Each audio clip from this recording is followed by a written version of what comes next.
మనసుకు కనిపించని ఒక శబ్దం, ఆత్మకు వినిపించే ఒక పిలుపు. అది వెలుగు కాదు, చీకటి.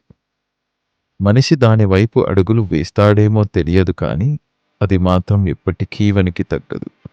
ఆ పిలుపే చీకటి పిలుపు. చీకటి పిలిచిన చోటకి మీకు స్వాగతం.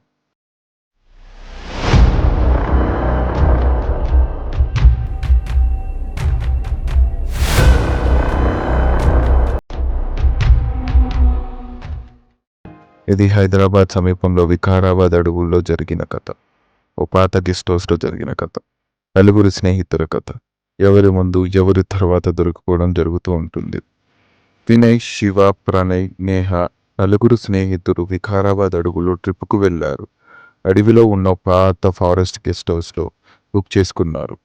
ఇది పాత బిల్డింగ్ కావడంతో స్థానికులు ఆ గెస్ట్ హౌస్లో రాత్రి ఉండకూడదు అని హెచ్చరించినా వీరు పట్టించుకోలేదు. రాత్రి 11 గంటల సమయంలో శివ గదిలో ఫోటోలు తీస్తూ ఉండగా ఒక ఫోటోలో ఓ నల్లని నీడ కనిపించింది. ఇది ఫ్లాష్ మిర్రర్ లైట్ అని వీరు నవ్వేశారు. అక్కడే ఉన్న నేహ తనకు ఎవరో పిలుస్తున్న శబ్దం వినిపించిందని చెప్పింది. కానీ బయట ఎవరూ లేరు. ఓయ్, భయపడకు, ఇవన్నీ మానసిక భ్రమలు అని వినయ్ నేహతో అన్నాడు. అదే రోజు అర్ధరాత్రి ప్రణయ్ కనిపించలేదు. ఫోన్ స్విచ్ ఆఫ్ చేసి ఉంది. గదిలో అన్నీ అలాగే ఉన్నాయి. అయితే తలుపులు తెరిచే ఉన్నాయి. ప్రణయ్ తన గది నుంచి బయటికి నడుచుకుంటూ పోయాడు. సీసీటీవీ ఫుటేజ్లో అతడు జంగల్ వైపు నడుస్తూ కనిపించాడే తప్ప తిరిగి రాలేదు. అతని ఫోన్ మిస్ కాళ్లతో నిండిపోయి ఉంది. ఎక్కడ చూసినా అతడి జాడలేదు. కానీ క్యాంప్ ఫైర్ దగ్గర అతడి షూస్ దగ్ధమై పడి ఉన్నాయి. తదుపరి రోజు ఉదయం శివ కూడా కనిపించలేదు. అతడి బెడ్ పక్కన రక్తపు చర్యలు కనిపించాయి. కానీ శివ శరీరం అక్కడ లేదు. ఆ రక్తం గదిలో కాళ్ళజాడలు బయటికి వెళ్ళిపోయాయి. అడవి దిశగా మాయమవుతున్నట్టు దృశ్యాలు కనిపిస్తూ ఉన్నాయి. రాత్రి 11 గంటలకి నేహ గట్టిగా అరుస్తూ నిద్రలేచింది. ఆమె కళ్ళల్లో తెల్లగా తిరుగుతున్న పుప్పొడి గుండ్రంగా తిరుగుతుంది. ఆమె నోటిలో నుంచి తల్లడిల్లే భాషలో మాటలు బయటపడుతున్నాయి. అది తెలుగు కాదు, హిందీ కాదు, ఏదో పురాతన భాష. ఆమె చేతిపై పాతకాలపు ఉంగరాల గుర్తులు కనిపించాయి.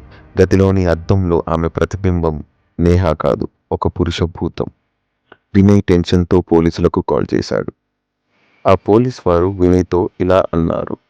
ఆ ఫారెస్ట్ గెస్ట్ హౌస్ 1996 నుంచి మూసివేయబడింది సార్. అప్పుడు అక్కడ 4 ట్రెక్కర్లు మిస్ అయ్యారు. ఆత్మలు తిరుగుతున్నాయని గ్రామస్తులు చెబుతారు.